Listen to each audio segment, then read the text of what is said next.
ஆத்ம நண்பர்கள் அனைவருக்கும் அன்பான வணக்கம். நம்முடைய ஆத்ம ஞான மையம் யூடியூப் சேனல்ல தொடர்ந்து மார்கழியினுடைய சிவ அனுபவத்தை நாம் சிந்தனை செய்து வருகிறோம்.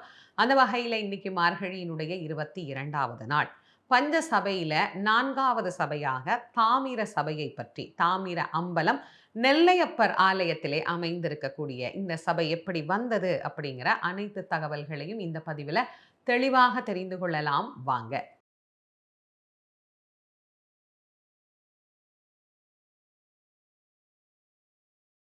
சிவபெருமானுடைய பல அற்புத திருத்தலங்கள்ல ஒன்றுதான் திருநெல்வேலியில் அமைந்திருக்கக்கூடிய நெல்லையப்பர் ஆலயம். நெல்லையப்பர் காந்திமதி அப்படின்னு சொன்னா தெரியாதவங்க யாருமே இருக்க முடியாது. இந்த பகுதியில இந்த தெய்வத்துக்கு மேல எவ்வளவு பிரியம் அப்படின்னா, இங்க இருக்கக்கூடிய பலருக்கும் பெயரு நெல்லையப்பன் அப்படிங்கிற பெயரும், காந்திமதி அப்படிங்கிற பெயரும் வைத்து வைத்து வைத்து தங்களுடைய நன்றியை இந்த தெய்வத்திற்கு காட்டக்கூடிய அளவிற்கு இந்த கடவுள் மேல அப்படி ஒரு தனி ஈடுபாடு உடைய அழகான தெய்வங்களாக விளங்கி கொண்டிருக்கிறார்கள். இந்த நெல்லையப்பர் இங்கு தோன்றியதற்கு ஒரு வரலாறு உண்டு.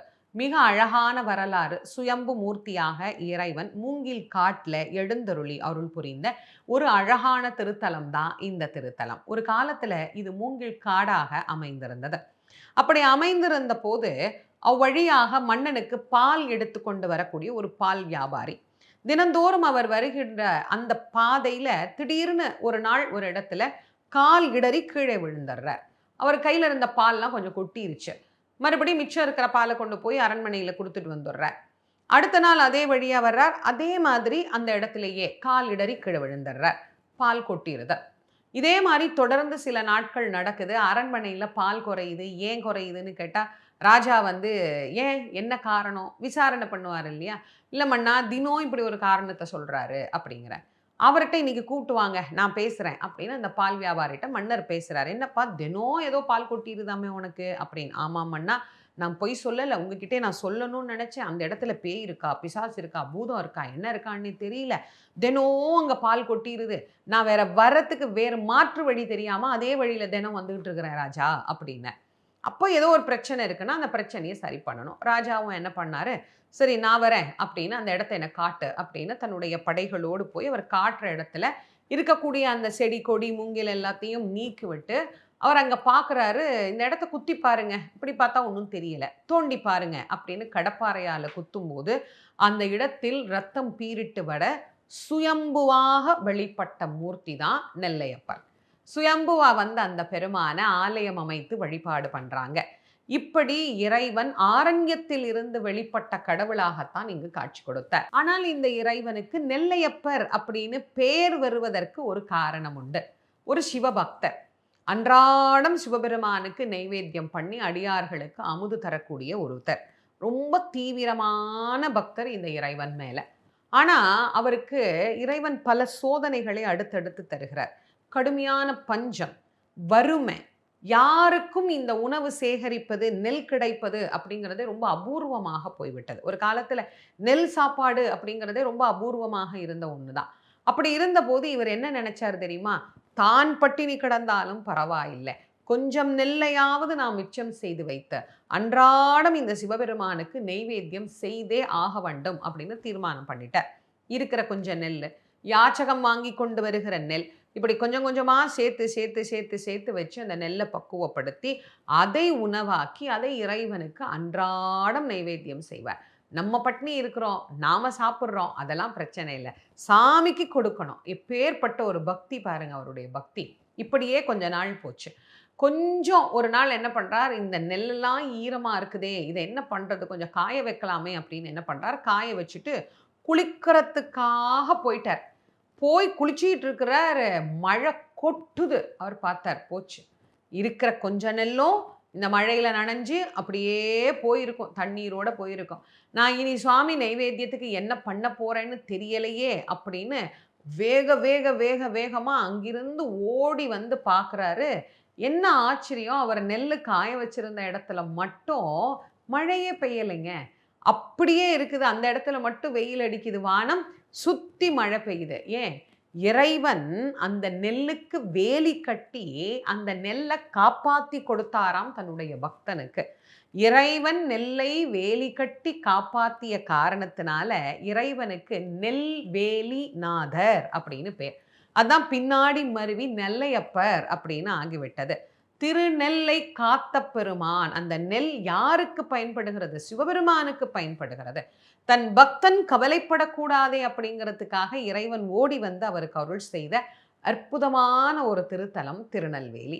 இந்த திருத்தலத்துல அம்பாளுக்கு காந்திமதி அம்மன் அப்படின்னு பேரு. ரொம்ப அழகான அம்பிகை. அற்புதமான நலன்களை நமக்கு வாரி வாரி வழங்கக்கூடிய அழகான நாயகியாக எழுந்தருளி அருள் புரிகின்றார். இப்படி நெல்லையப்பரும் காந்திமதியும் அருள் புரியக்கூடிய இந்த திருக்கோவில்ல தான் தாமிர சபை அப்படின்னு சொல்லக்கூடிய அழகான சபை. பஞ்ச சபையில 4வது சபையாக இந்த சபையை இன்னைக்கு நம்ம பார்க்கிறோம்.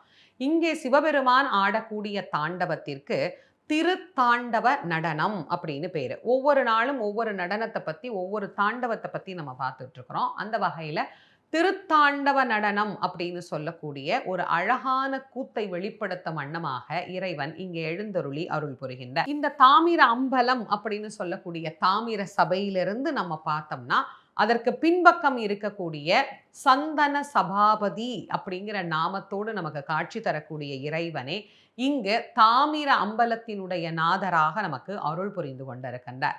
இறைவன் ஆடுகின்ற ஒவ்வொரு கூத்தும் இந்த உலக ஒவ்வொரு உயிர்களோடும் தன்னை இணைத்து கொண்டு அவைகளுக்கு ஒவ்வொரு விஷயங்களை உணர்த்தக்கூடியதாக அமைந்திருக்கக்கூடிய அற்புதமான நடனம். இறைவனுடைய தாண்டவங்கள் பல உண்டு. நாம இந்த 5 மட்டும் சபைகளினுடைய வரிசையில் இது சொல்லப்பட்டிருக்கிறதுனால இந்த சபைகளை மட்டும் நாம பார்க்கிறோம். இன்னும் பல இடங்கள்ல பல தாண்டவங்கள் உண்டு. இறைவன் 108 வடிவங்கள்ல நமக்கு அந்த நடனத்தினுடைய அமைப்புகளை வெளிப்படுத்திய இடங்களும் நமக்கு உண்டு.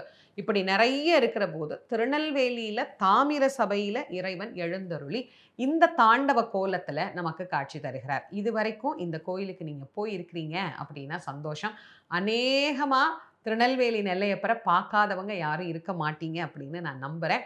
பார்க்கலாமா, நாங்கள் வேற ஊரை சார்ந்தவர்களாக இருக்கிறோம் அப்படின்னா கண்டிப்பாக ஒரு முறை போய் இந்த பெருமானை தரிசனம் பண்ணிட்டு வாங்க. இன்றைக்கு திருப்பள்ளி எழுச்சியினுடைய பாடலையும் திருப்பாவை பாடலையும் நாம் சிந்திக்க இருக்கின்றோம். அருணன் இந்திரன் திசை அணுகினன் இருள் போய் அகன்றது உதயம் நின் மலர் திருமுகத்தின் கருணையின் சூரியன் எழ எழ நயன கடிமலர் மலர மற்று அண்ணல் அங்கண்ணாம் திரள் நிறை அறுபதம் முரல்வன இவை ஓர் திருப்பெரும் துறை உரை சிவபெருமானே அருள்நிதி தரவரும் ஆனந்த மலையே அலைக்கடலே பள்ளி எழுந்தருளாயே.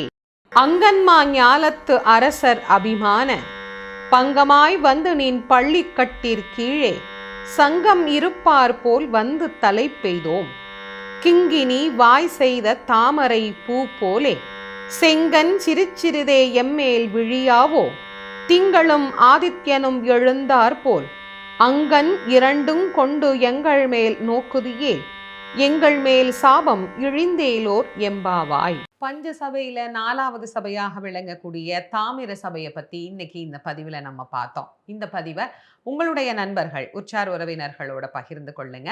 நம்முடைய ஆத்மஞான மையம் யூடியூப் சேனலை இது வரைக்கும் நீங்க சப்ஸ்கிரைப் பண்ணலைன்னா கண்டிப்பா பண்ணிக்கோங்க. மீண்டும் நாளைய மார்கழி சிவ அனுபவத்தில் உங்கள் அனைவரையும் சந்திக்கும் வரை உங்கள் அனைவருக்கும் நன்றியும் வணக்கமும் கூறி விடைபெறுவது திருமுருக வள்ளல் வாரியார் சுவாமிகளின் மாணவி தேசமங்கேற்கரசி. நன்றி, வணக்கம்.